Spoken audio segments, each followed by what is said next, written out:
This week, we're going to be talking about content marketing strategy, and in particular, we're going to come from the perspective of a marketing director or a CMO that's trying to kind of get a handle on the overall architecture and landscape of a full content marketing program. So we're going to step up to the whiteboard and we're going to lay out the whole program and all the elements that you need to consider as a marketing director or a CMO.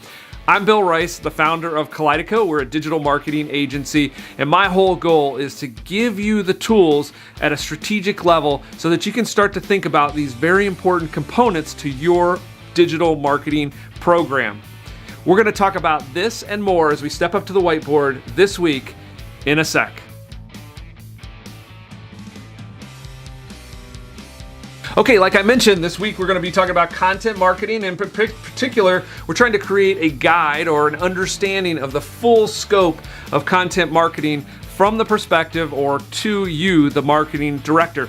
But before we step into that, I would love for you to go down below, look for the subscribe button, and hit that little notification bell. There's a nice big red subscribe button and the notification bell again, so that you'll become aware and you'll be getting all of our new content as we roll it out this year. Again, our whole goal is to equip marketing directors and CMOs with some of that strategic level thinking and really get an awareness of all the different tools in the digital marketing toolbox so that you can help execute your online programs in a more profitable way. So again, hit that subscribe button. Now, again, before we get started, one other thing I'd love for you to do is go down into the comment section and tell me, I do have a content marketing program, or I don't have a content marketing program. And that's really important feedback for me, because one of the things that I'm going to do, we're going to talk about kind of the full scope of digital or content marketing this week. But as you can see, I've got some areas highlighted that I'm already preparing some sort of smaller, more detailed videos on those areas. But by commenting in the comment section and letting me know whether or not you're running a content marketing program or not, say, hey, I am or I am not running a content marketing program, or specific areas that you're getting challenged in the comment sections will help me to define some of this additional content and help you guys out. All right, so let's jump in here. Again, the whole objective of this video is to kind of cover the complete program elements and all of the things that you need to have sort of at the strategic level, and then we'll be able to start to break those down into some tactics and then some actionable steps that you can take to start to implement your own content marketing program. So one of the areas that CMOs, marketing directors are always good at is usually the vision and the objectives of the overall program. But there are a few things that we often either leave out or don't get filtered down into our teams. So I want to talk about that. So the first step in any sort of marketing program or campaign, or in particular content marketing, is to really start with the vision and the objectives. Like, what am I trying to accomplish and why am I doing this? So the what and the why, and of course the who. Who do I want to actually get this message, consume it, understand it, have clarity with it? And so that's the typical who, what, when, and how sort of thing. But one of the elements that we often forget is, especially in our role as a lead generation type agency, is we always want to make sure that we have determined what the next action or step that we want our audience to do. So it's okay to deliver this message, but that shouldn't be the end point. The end point of our strategy, and then ultimately our tactics and execution, should be whenever someone encounters our content, what do we want their reaction to be? What do we want them to do next? What specific action do we want them to take, or do we hope them to take? And that's really kind of, our ultimate goal. And we'll talk about that as it applies to specific content, but we're looking for that action goal in everything that we're doing, even at the highest strategic level. And then this, I think, helps kind of formulate that, and it also boxes us in and constrains us, which I think is super important for clarity when we're talking about strategy. But what is that one thing? What is that one message that we hope that all of our visitors take away when they encounter our content? What is that one thing that they do? And so boiling that down to, hey, with a piece of content that I'm creating, I can only hope to accomplish one thing. People are just too distracted to do multiple things. What is that that one thing that I want them to do. I think too often with content, we try to accomplish too many goals. And so by constraining ourselves to one in particular, this will really help create better content, content that has more clarity with the message and has a tendency for that content consumer to actually take the specific action because you haven't confused them or distracted them with other things. Of course, defining your audience. Once we kind of know what we're trying to accomplish, looking for who that audience is and where they're at. A lot of things, again, things that we've talked about and that you're probably really familiar with, and when we're defining audiences, developing personas, giving them actual names and faces and sort of behaviors and characteristics. Hugely powerful, posting those around kind of your war room to really understand who you're trying to design for. The journeys, what is that path that that person normally needs to take in order to create a conversion or take an action? This is very much related to, particularly in the B2B space, is what is that buying process? What's the procurement process? What's the steps that they have to go through in order to get approved to purchase something? This can be really important to understand and be a part of defining your audience. Is what is that buying process? If you're in a consumer type situation, retail consumer, let's say a mortgage, like part of that buying process means not only do I have to convince one spouse, but I've also got to convince the second one. And so how do I link those two journeys together, which may be completely disparate, but that's another good example of really understanding the buying process. And then the time. The time is really important. We often talk about the sales cycle, but how long does this decision-making process take? How long do I need to support them with content and follow-ups? Then email and that sort of thing comes into play, text messaging. But again, what is the time to decision? Is it, hey, I saw the t-shirt, it's funny, now I'm going to go buy it and put in my credit card and I'm done? Or is it, hey, I'm going to get a mortgage and I need to kind of figure out whether or not I can afford the home. I got to pick out a home. I got to figure out how the financing works. I don't really understand how, so that buying process is really kind of messy. Another situation could be legal counsel. So personal injury attorneys run through this all the time. Their buying process is much different, right? They have an individual who's in a crisis and potentially a victim. And so that buying process, that journey looks much different than a retail client or a B2B, someone buying software, right? So I put a lot of time and energy into really kind of understanding the time and the buying process when I'm defining the audience, instead of just thinking, hey, Susie or Bobby are my audience. Really dig in there deeper and understand what that transaction looks like behind the scenes so that you can support it with content, information, education, and even workflow in your design. Okay, next one, and we're going to go into this in more detail on another video because this, again, is an often missed, really important component to any good content marketing program, and that's the content audit. So constantly being able to go through the content that you already have, inventorying it, making sure that the architecture, how it's laid out, how it's published, is done in a good way. The actual defining some key performance indicators for your content or for the overall program, patterns, just the way that people use your content, the type of patterns that you start to pick up in the data that can inform how you add additional content. And then, of course, goals, defining some way to track the actual goals and the satisfaction of those goals and whether or not your content's achieving its mark.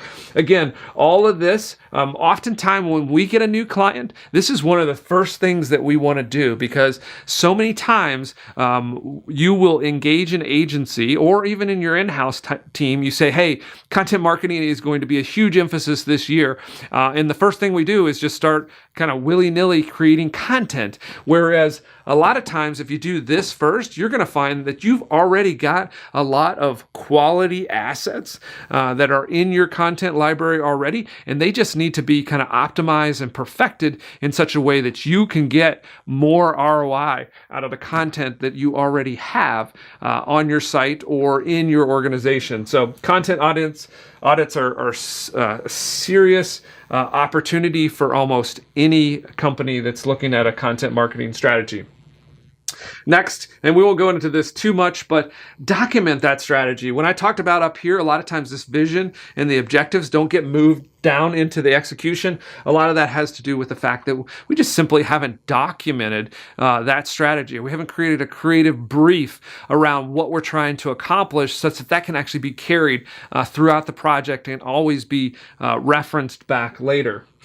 Shaping your funnel with content. Again, this goes back to the buying process, which I'm a big proponent of understanding. And there are different types of content that's needed as you move through that funnel. And so just kind of defined at a high level, there's discovery content that supports just people finding out that you offer a service or a product and supports them in understanding what's available to them. Then there's content that helps them to shape that consideration, maybe draw up an RFP or build out how they need to present this to their buying committee. If they're buying software and enterprise software, a lot of times they've got to go to some sort of tech committee or some sort of procurement committee. And so consideration can be all of that documentation and content that will help support that presentation. The actual conversion, as we're transitioning to the actual purchase, is there content that helps them understand how that process is going to work or what to expect next.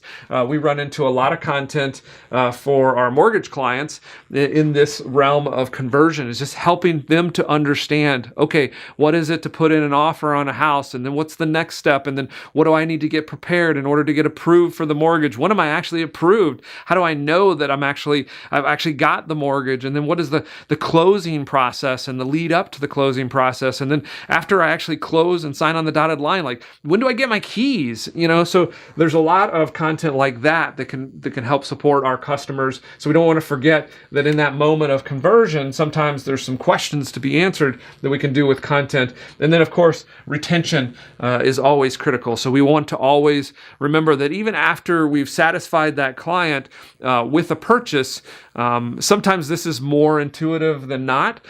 So if you're, sell software as a service, obviously retention's a big thing. You want them to keep paying you month over month. And so you're telling them, if you're selling CRM, you're teaching them how to sell better so that they actually, when they're using your CRM, they're doing the right things in order to give them success, even independent of your software. So there can be some retention content there to help with sales. But this, in less intuitive industries, is just as important. So a mortgage is something you might only do like every 5, 10, 30 years.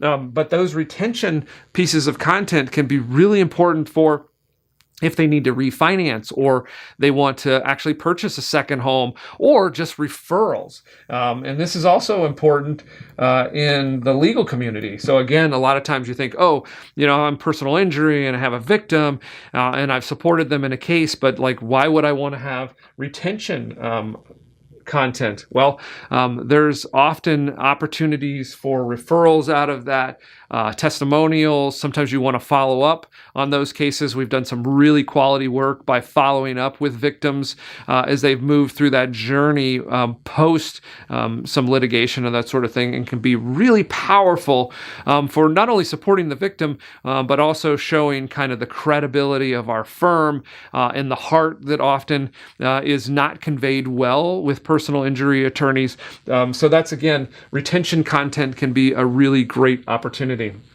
to help shape this funnel and to pull more of your traffic, more of your visitors through to conversion and then additional referrals and opportunities later.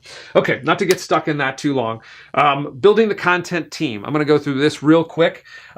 This goes through a lot of different phases. When you first start doing content marketing, oftentimes all of these people here equals one person, right? But over time, as you get more sophisticated, as you expand out, as maybe you bring in an agency to support you, you can start to divide up these roles. But kind of the key roles to execution of any sort of content marketing program: the strategist. Editors are super important because they keep you on message. They keep your content executing the strategy perfectly. And so editors are super important. Make sure that crap doesn't go up on your website. That's often a problem. recruiting and finding quality writers, and then retaining writers. So that relationship with writers, because oftentimes writers are freelancers and can have a lot of distractions in their business. This part right here, how you kind of recruit, find, and how this editor manages those writers can be a critical skill to executing well. Of course, your SEO, which is sort of what we're talking about, designers and project managers. Again, as that content program gets larger and larger, those can be very significant in executing well. And then the other things that help you execute well is things like content management system. We don't want to be hand building pages, no, hand-coded HTML and that kind of nonsense. In all cases, we're talking about WordPress. It's really kind of foolish to do much else. Editorial calendars. Again, this can be as simple as a spreadsheet, but this is critical. Do not even start a content marketing program without something to track your editorial process and make sure that you're executing consistently and frequently. Those are two big things for good content marketing. And then project management software. You're probably very quickly going to need something like a Basecamp or a Trello, some of the things that I see used most often and that we use, and just to kind of organize the overall process and get all those pieces moving in the same direction, and to keep good communication so people can actually see what's happening within the process. That could be a client, that could be an in-house team, that could be you as the marketing director or the CMO trying to make sure that you have some observability on the execution of the plan. Killer content ideas. This is something that we're going to cover in a lot more depth. There's all kinds of ways to create those awesome ideas. I get lots of requests for those, so I've already got a couple videos. We're going to dive into that in some depth here in a couple weeks.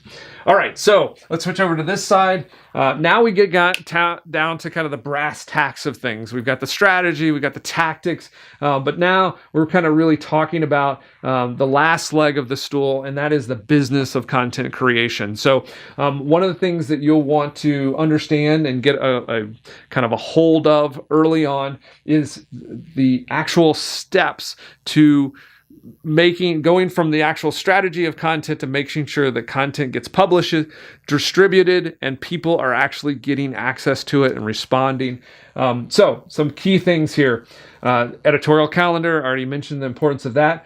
Governance is something that is not often talked about, but really understanding how you manage the quality and the content and how that what is okay and what is not okay in your content creation is something that's really important. Oftentimes, we just kind of turn freelance writers loose on our site, and that can get really messy really fast. Not only can it create confusion in your brand, but it also can create potentially some liabilities in your messaging. So that governance is a super important part of your program. Finding writers. Can't tell you how hard this can be. There is no shortage of writers, but the spectrum, the quality spectrum, is radical, right? So finding good, high quality writers is a super important thing to do. ProBlogger is probably, their job site is probably one of my favorites, but you still have to have a good organized process, and you should have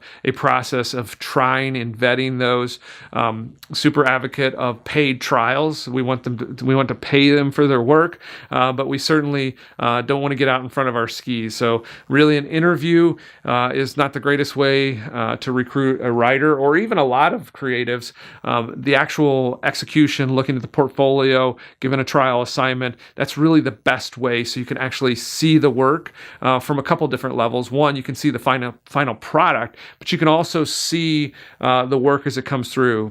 Are they good at following directions, following the creative brief, giving you a deliverable that's consistent with that, giving you a deliverable that's on time, giving you a deliverable that happens quickly. So a lot of times we're under time constraints, especially if we're trying some more aggressive or innovative content marketing strategies. Maybe we're doing a newsjacking approach, or we're trying to react very quickly to new things that are occurring in our marketplace.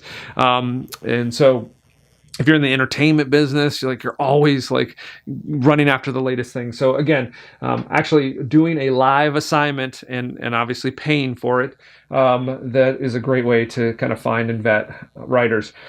Getting a tactical plan around the explosion of content. So taking a core concept idea and figuring out how to turn it into articles, videos, podcasts, slide presentations, Instagram posts. So again, taking one concept and developing some content that just can be explosive as to the number of permutations from one to infinity of getting that content, because you want to be able to push that into all kinds of different channels and get maximum exposure to whatever the message is that you're trying to deliver. Tools, there are all kinds of, and maybe this is something I should do a whole video on, is all of the different tools that are available to kind of keep you organized and keep this process executing in an efficient and, again, consistent way. Promoting to grow and influence. So this is, again, one of those places where often people fail, right? So we've done all the business of getting writers, getting content creators, getting the content made, making something that's beautiful, making something that's compelling and it's awesome, but we can't get it in front of our audience because we don't have any sort of infrastructure to actually promote, to grow our audience, and to get a hold of influencers to help us in that process. So if you're building a content marketing program, we again want to think about our audience, where that audience is. Think about how to guest post, PR outreach, how to take our content or content that we've provided and get it out into the marketplace separate from our own website or our own social channels, so that we can, again, get some maximum distribution out there and if at all possible, land where our audience is already hanging out and then bringing them to us. So that's a big piece of the tactical execution. Social media, again, executing in a good way. It's not just taking a blog post and putting it in Buffer and squirting it out to Facebook, LinkedIn, and all that stuff. It's really kind of using that content explosion concept and building a custom piece of kind of iterative or derivative content from that blog post that is appropriate for Facebook or is appropriate for Instagram, or allows us to do something fun like a voting thing, or something that stops that scroll. Maybe we turn it into a really compelling visual. So there's lots of different options for social media. And then again, pulling that audience back to us for more information. Paid, lots of different strategies around paid. This is one that people always forget, and it's the biggest moneymaker, is somehow putting email into my promotion strategy. And it's more than one list, right? It's a list of people who are just part of your core audience that have come to your website and said, hey, I want to know more about things that you publish or things that you're going to tell us about and train me on in the future. So that's one component of it, but you should also be running some other email lists. You should be running email lists to your influencers, right? And that's probably more of a personalized drip sort of campaign. It's not something you just push out through MailChimp. Maybe something you use with Mailshake, which is a little more personal approach to say, hey, I just put this up. I know you're interested in these kind of things. Take a look and give me any feedback, right? Could be that kind of pushing out to influencers, pushing out to clients. And again, maintaining some different types of lists, using the same content. You're promoting the same content, but those messages are going to be different. You're pushing out to your general audience saying, hey, this is just the next thing in our weekly push of digital marketing ideas, right? And then I have another set of emails that go out to my influencers and say, hey, I know you're really into content marketing and you've published a lot of stuff or you've shared a lot of things in this category. I just did this really cool thing. Take a look, see what you think, give me some feedback. What I can do maybe for my next iteration of my content marketing. Again, opportunities for them to share, pick it up, give you some valuable feedback. And then maybe I have a whole different list that is just my clients. Hey, inside guys, I know we work on content marketing with you all the time, but this is something that I just produced that I think may give you some more ideas of things that quote unquote, you want me to do, right? So that it inspires your clients to kind of broaden their view of the services or the products that maybe you can offer. So again, maintaining and using different types of lists to do a variety of different types of promotion. Analysis and reporting, again, that's a topic all in itself. How do we actually look at how our content's performing? And then how do we report back to our clients? So you as a marketing director or a CMO, that's you sort of defining, how do I want to see the metrics associated with this spend that I'm making? So I'm making a spend on content marketing. Maybe I'm doing it with an agency. Maybe I'm doing it with my in-house team. Regardless, I'm spending money to gain influence, to potentially gain lead generation capability. I want to know that it's working, and I want to know that it's working early in that spend of that budget. And so this is where I'm going to help you sort of define the types of things that you should be looking for as triggers, as early indicators, as bellwethers, as just basic key performance indicators to make sure that everything's running on track, and how you can, again, get that reporting in a concise format, because a lot of times we want to know a lot of stuff, but you can often boil really important things down to maybe 3 different numbers that you're looking at that'll really tell you that you're on track, and not consume your whole day looking at reporting just for content marketing.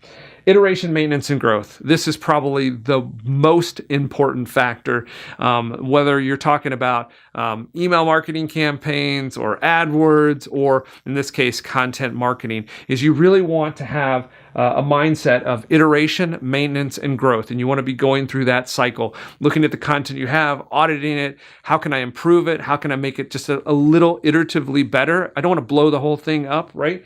How do I maintain it? How do I make sure that all the content that's out there has its maximum value potential? I don't let stuff kind of get old, get stale, decline in value. I want to constantly be making sure that I'm maintaining my content so that it always has the value, especially as it ages and it's out there longer. Google will start to give it more and more credibility. You want to go in there and make sure that it's updated, right? So some competitor doesn't come in there and actually produce something that's more relevant, more current.